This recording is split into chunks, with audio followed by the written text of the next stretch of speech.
Capítulo 23. De lo que le aconteció al famoso Don Quijote en Sierra Morena, que fue una de las más raras aventuras que en esta verdadera historia se cuenta. Viéndose tan mal parado Don Quijote, dijo a su escudero: «Siempre, Sancho, le he oído decir que el hacer bien a villanos es echar agua en el mar. Si yo hubiera creído lo que me dijiste, yo hubiera excusado esta pesadumbre. Pero ya está hecho. Paciencia y a escarmentar para desde aquí adelante». «Así escarmentará vuestra merced», respondió Sancho, «como yo soy turco. Pero pues dice que si me hubiera creído, si hubiera excusado este daño, créame ahora y excusará otro mayor, porque le hago saber que con la Santa Hermandad no hay usar de caballerías, que no se le da a ella, por cuantos caballeros andantes hay, 2 maravedís. Y sepa que ya me parece que sus saetas me zumban por los oídos». «Naturalmente eres cobarde, Sancho», dijo Don Quijote, «pero porque no digas que soy contumaz, y que jamás hago lo que me aconsejas, por esta vez quiero tomar tu consejo y apartarme de la furia que tanto temes, mas ha de ser con una condición, que jamás en vida ni en muerte has de decir a nadie que yo me retiré y aparté de este peligro de miedo, sino por complacer a tus ruegos, que si otra cosa dijeres, mentirás en ello. Y desde ahora, para entonces, y desde entonces para ahora, te desmiento y digo que mientes y mentirás todas las veces que lo pensares o lo dijeres. Y no me repliques más, que en solo pensar que me aparto y retiro de algún peligro, especialmente de este que parece que lleva algún no es de sombra de miedo, estoy ya para quedarme y para guardar aquí solo, no solamente a la Santa Hermandad que dices y temes, sino a los hermanos de los 12 tribus de Israel, y a los 7 macabeos, y a Cástor y a Polus, y aun a todos los hermanos y hermandades que hay en el mundo». «Señor», respondió Sancho, «que el retirar no es huir, ni el esperar es cordura, cuando el peligro sobrepuja la esperanza, y de sabios es guardarse hoy para mañana, y no aventurarse todo en un día. Y sepa que aunque zafio y villano, todavía se me alcanza algo de esto que llaman buen gobierno. Así que no se me arrepienta de haber tomado mi consejo, sino suba en Rocinante si puede, o si no yo le ayudaré, y sígame, que el caletre me dice que hemos menester ahora más los pies que las manos». Subió Don Quijote sin replicarle más palabra, y guiando Sancho sobre su asno se entraron por una parte de Sierra Morena que allí junto estaba, llevando Sancho intención de atravesarla toda e ir a salir al Viso o Almodóvar del campo, y esconderse algunos días por aquellas asperezas, por no ser hallados si la hermandad los buscase. Animóle a esto haber visto que de la refriega de los galeotes se había escapado libre la despensa que sobre su asno venía, cosa que la juzgó a milagro, según fue lo que llevaron y buscaron los galeotes. Así como Don Quijote entró por aquellas montañas, se le alegró el corazón, pareciéndole aquellos lugares acomodados para las aventuras que buscaba. Reducíansele a la memoria los maravillosos acaecimientos que en semejantes soledades y asperezas habían sucedido a caballeros andantes. Iba pensando en estas cosas, tan embebecido y transportado en ellas, que de ninguna otra se acordaba. Ni Sancho llevaba otro cuidado, después que le pareció que caminaba por parte segura, sino de satisfacer su estómago con los relieves que del despojo clerical habían quedado. Y así iba tras su amo, sentado a la mujeriega sobre su jumento, sacando de un costal y embaulando en su panza, y no se le diera por hallar otra aventura, entre tanto que iba de aquella manera un ardite. En esto alzó los ojos, y vio que su amo estaba parado, procurando con la punta del lanzón alzar no sé qué bulto que estaba caído en el suelo, por lo cual se dio priesa a llegar a ayudarle si fuese menester, y cuando llegó fue a tiempo que alzaba con la punta del lanzón un cojín y una maleta asida a él, medio podridos o podridos del todo y deshechos, mas pesaba tanto que fue necesario que Sancho se apease a tomarlos, y mandóle su amo que viese lo que en la maleta había. Hízolo con mucha presteza Sancho, y aunque la maleta venía cerrada con una cadena y su candado, por lo roto y podrido de ella, vio lo que en ella había, que eran 4 camisas de delgada holanda, y otras cosas de lienzo no menos curiosas que limpias, y en un pañizuelo halló un buen montoncillo de escudos de oro, y así como los vio, dijo: «Bendito sea todo el cielo que nos ha deparado una aventura que sea de provecho». Y buscando más, halló un librillo de memoria ricamente guarnecido. Este le pidió Don Quijote, y mandóle que guardase el dinero y lo tomase para él. Besóle las manos Sancho por la merced y, desvalijando a la valija de su lencería, la puso en el costal de la despensa. Todo lo cual, visto por Don Quijote, dijo: «Paréceme, Sancho, y no es posible que sea otra cosa, que algún caminante descaminado debió de pasar por esta sierra, y salteándole malandrines le debieron de matar y le trujeron a enterrar en esta tan escondida parte». «No puede ser eso», respondió Sancho, «porque si fueran ladrones, no se dejaran aquí este dinero». «Verdad dices», dijo Don Quijote, «y así no adivino ni doy en lo que esto pueda ser. Mas espérate, veremos si en este librillo de memoria hay alguna cosa escrita por donde podamos rastrear y venir en conocimiento de lo que deseamos». Abrióle, y lo primero que halló en él, escrito como en borrador, aunque de muy buena letra, fue un soneto que, leyéndole alto, porque Sancho también lo oyese, vio que decía de esta manera: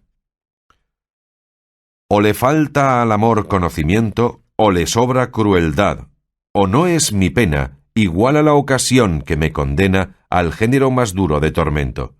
Pero si amor es Dios, es argumento que nada ignora, y es razón muy buena que un Dios no sea cruel, pues ¿quién ordena el terrible dolor que adoro y siento?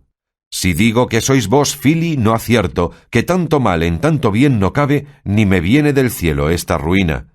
Presto habré de morir, que es lo más cierto, que al mal de quien la causa no se sabe, milagro es acertar la medicina».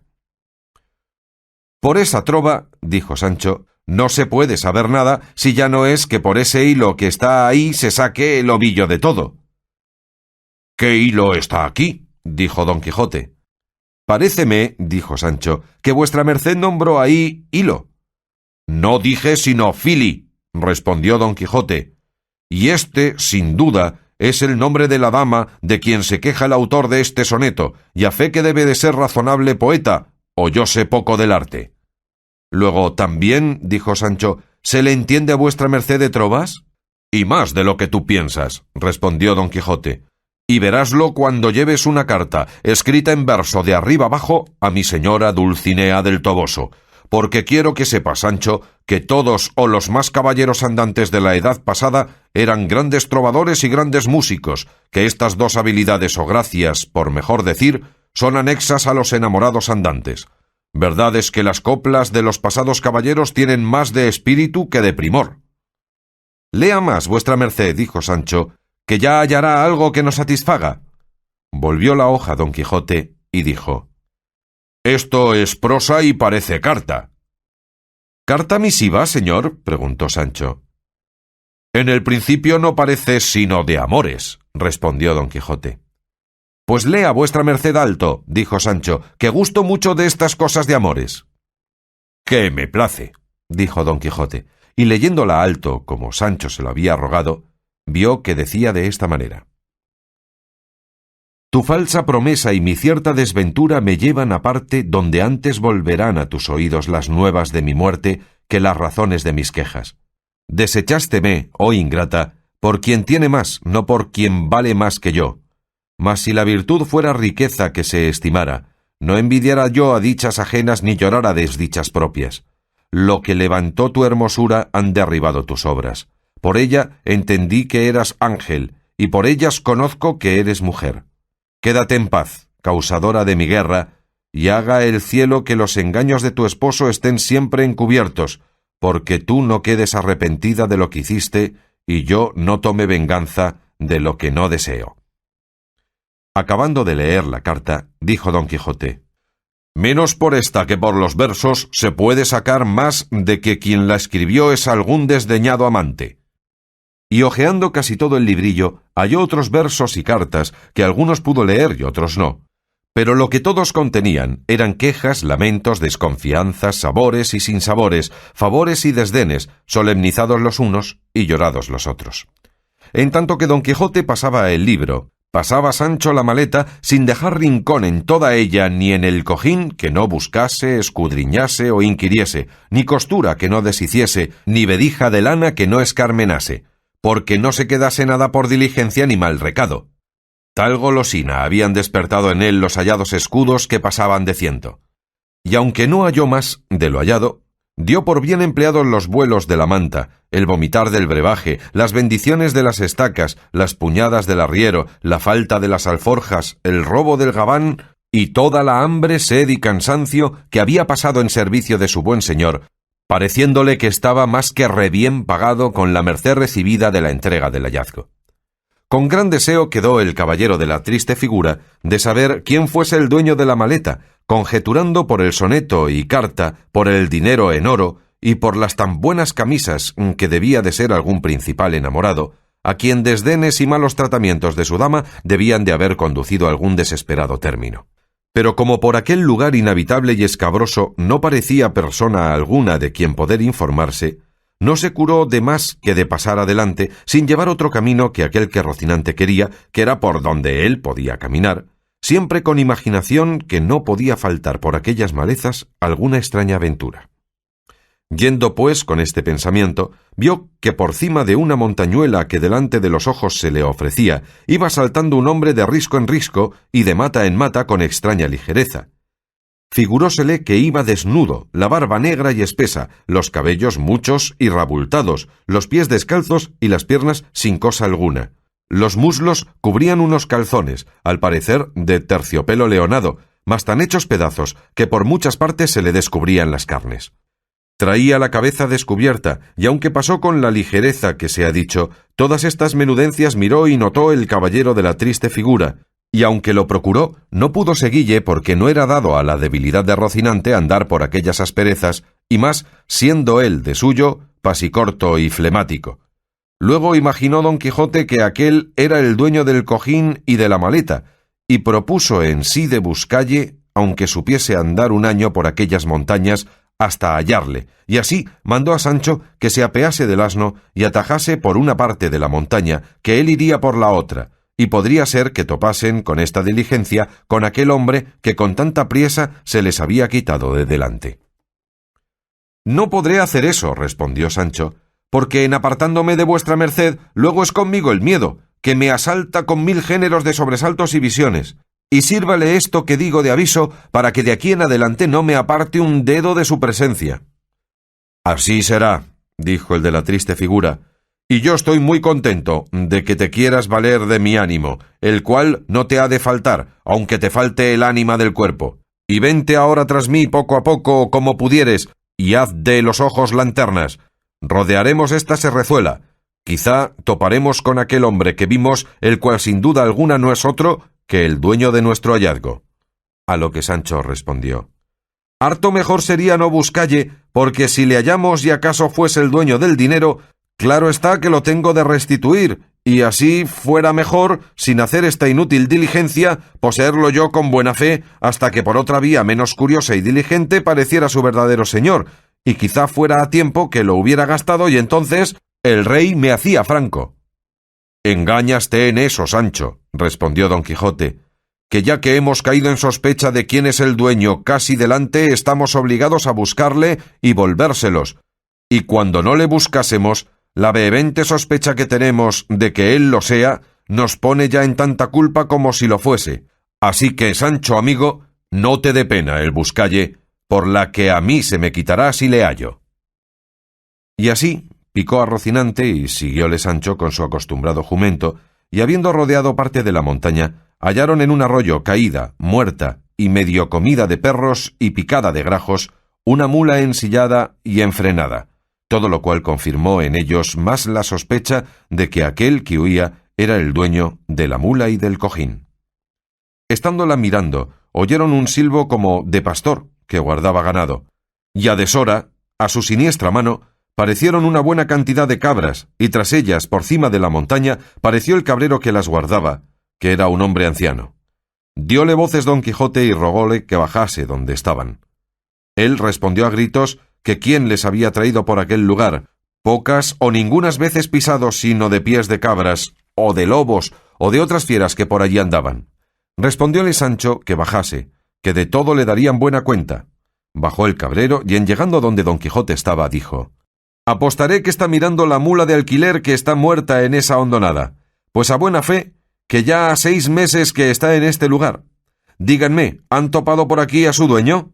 No hemos topado a nadie, respondió don Quijote, sino un cojín y una maletilla que no lejos de este lugar hallamos. También la hallé yo, respondió el cabrero, mas nunca la quise alzar, ni llegar a ella temeroso de algún desmán y de que no se me pidiesen por de hurto, que es el diablo sutil, y debajo de los pies se levanta yombre, cosa donde tropiece y calla sin saber cómo ni cómo no. Eso mismo es lo que yo digo, respondió Sancho, que también le hallé yo, y no quise llegar a ella con un tiro de piedra. Allí la dejé y allí se queda, como se estaba, que no quiero perro con cencerro. Decidme, buen hombre, dijo don Quijote, ¿sabéis vos quién sea el dueño de estas prendas? Lo que sabré yo decir, dijo el cabrero, es que habrá al pie de 6 meses, poco más o menos, que llegó a una majada de pastores que estaba como 3 leguas de este lugar, un mancebo de gentil talle y apostura, caballero sobre esa misma mula que ahí está muerta, y con el mismo cojín y maleta que decís que hallastes y no tocastes. Preguntónos que cuál parte de esta sierra era la más áspera y escondida. Dijímosle que era esta donde ahora estamos. Y es así la verdad, porque si entráis media legua más adentro, quizá no acertaréis a salir. Y estoy maravillado de cómo habéis podido llegar aquí, porque no hay camino ni senda que a este lugar encamine. Digo, pues, que en oyendo nuestra respuesta, el mancebo volvió las riendas y encaminó hacia el lugar donde le señalamos, dejándonos a todos contentos de su buen talle y admirados de su demanda y de la priesa con que le veíamos caminar y volverse hacia la sierra. Y desde entonces nunca más le vimos, hasta que desde allí a algunos días salió al camino a uno de nuestros pastores y sin decille nada, se llegó a él y le dio muchas puñadas y coces, y luego se fue a la borrica del hato y le quitó cuanto pan y queso en ella traía. Y con extraña ligereza hecho esto, se volvió a emboscar en la sierra. Como esto supimos, algunos cabreros le anduvimos a buscar casi 2 días por lo más cerrado de esta sierra, al cabo de los cuales le hallamos metido en el hueco de un grueso y valiente alcornoque.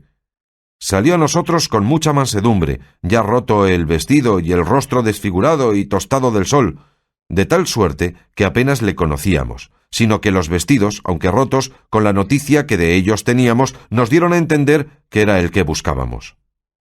Saludónos cortésmente, y en pocas y muy buenas razones nos dijo que no nos maravillásemos de verle andar de aquella suerte, porque así le convenía para cumplir cierta penitencia que por sus muchos pecados le había sido impuesta. Rogámosle que nos dijese quién era, mas nunca lo pudimos acabar con él. Pedímosle también que cuando hubiese menester el sustento, sin el cual no podía pasar, nos dijese dónde le hallaríamos, porque con mucho amor y cuidado se lo llevaríamos, y que si esto tampoco fuese de su gusto, que a lo menos saliese a pedirlo y no a quitarlo a los pastores. Agradeció nuestro ofrecimiento, pidió perdón de los asaltos pasados y ofreció de pedillo de allí adelante, por amor de Dios, sin dar molestia alguna a nadie. En cuanto a lo que tocaba a la estancia de su habitación, dijo que no tenía otra que aquella que le ofrecía la ocasión donde le tomaba la noche, y acabó su plática con un tan tierno llanto que bien fuéramos de piedra los que escuchado le habíamos, si en él no le acompañáramos, considerándole como le habíamos visto la vez primera y cuál le veíamos entonces. Porque, como tengo dicho, era un muy gentil y agraciado mancebo, y en sus corteses y concertadas razones mostraba ser bien nacido y muy cortesana persona, que puesto que éramos rústicos los que le escuchábamos, su gentileza era tanta que bastaba darse a conocer a la misma rusticidad. Y estando en lo mejor de su plática, paró y enmudecióse, clavó los ojos en el suelo por un buen espacio, en el cual todos estuvimos quedos y suspensos, esperando en qué había de parar aquel embelesamiento, con no poca lástima de verlo, porque por lo que hacía de abrir los ojos, estar fijo mirando al suelo sin mover pestaña gran rato, y otras veces cerrarlos, apretando los labios y enarcando las cejas, fácilmente conocimos que alguno accidente de locura le había sobrevenido. Mas él nos dio a entender presto ser verdad lo que pensábamos, porque se levantó con gran furia del suelo donde se había echado y arremetió con el primero que halló junto a sí, con tal denuedo y rabia, que si no se le quitáramos, le matara a puñadas y bocados. Y todo esto hacía diciendo: «¡Ah, fementido Fernando! Aquí me pagarás la sinrazón que me hiciste. Estas manos te sacarán el corazón donde albergan y tienen manida todas las maldades juntas, principalmente la fraude y el engaño». Y a estas añadía otras razones que todas se encaminaban a decir mal de aquel Fernando, y a tacharle de traidor y fementido. Quitámosele pues con no poca pesadumbre, y él, sin decir más palabras, se apartó de nosotros y se emboscó corriendo por entre estos jarales y malezas, de modo que nos imposibilitó el seguille. Por esto conjeturamos que la locura le venía a tiempos, y que alguno que se llamaba Fernando le debía de haber hecho alguna mala obra tan pesada cuanto lo mostraba el término a que le había conducido. Todo lo cual se ha confirmado después acá con las veces que han sido muchas que él ha salido al camino, unas a pedir a los pastores le den de lo que llevan para comer, y otras a quitárselo por fuerza, porque cuando está con el accidente de la locura, aunque los pastores se lo ofrezcan de buen grado, no lo admite, sino que lo toma a puñadas, y cuando está en su seso, se lo pide por amor de Dios, cortés y comedidamente, y rinde por ello muchas gracias, y no con falta de lágrimas. Y en verdad os digo, señores, prosiguió el cabrero, que ayer determinamos yo y 4 zagales, los 2 criados y los 2 amigos míos, de buscarle hasta tanto que le hallemos, y después de hallado, ya por fuerza, ya por grado, le hemos de llevar a la villa de Almodóvar, que está de aquí a 8 leguas, y allí le curaremos, si es que su mal tiene cura. O sabremos quién es cuando esté en su seso, y si tiene parientes a quien dar noticia de su desgracia. Esto es, señores, lo que sabré deciros de lo que me habéis preguntado, y entended que el dueño de las prendas que hallastes es el mismo que vistes pasar con tanta ligereza como desnudez, que ya le había dicho don Quijote cómo había visto pasar aquel hombre saltando por la sierra. El cual quedó admirado de lo que al cabrero había oído, y quedó con más deseo de saber quién era el desdichado loco, y propuso en sí lo mismo que ya tenía pensado, de buscalle por toda la montaña, sin dejar rincón ni cueva en ella que no mirase hasta hallarle. Pero hizo lo mejor la suerte de lo que él pensaba ni esperaba, porque en aquel mismo instante pareció por entre una quebrada de una sierra que salía donde ellos estaban el mancebo que buscaba, el cual venía hablando entre sí cosas que no podían ser entendidas de cerca, cuanto más de lejos. Su traje era cual se había pintado, solo que llegando cerca vio don Quijote que un coleto hecho pedazos que sobre sí traía era de ámbar, por donde acabó de entender que persona que tales hábitos traía no debía de ser de ínfima calidad. En llegando el mancebo a ellos, le saludó con una voz desentonada y bronca, pero con mucha cortesía. Don Quijote le volvió las saludes con no menos comedimiento, y apeándose de Rocinante, con gentil continente y donaire, le fue a abrazar y le tuvo un buen espacio estrechamente entre sus brazos, como si de luengos tiempos le hubiera conocido. El otro, a quien podemos llamar el roto de la mala figura, como a don Quijote el de la triste, después de haberse dejado abrazar, le apartó un poco de sí y puestas sus manos en los hombros de don Quijote, le estuvo mirando, como que quería ver si le conocía, no menos admirado quizá de ver la figura, talle y armas de don Quijote, que don Quijote lo estaba de verle a él. En resolución, el primero que habló después del abrazamiento fue el roto, y dijo lo que se dirá adelante.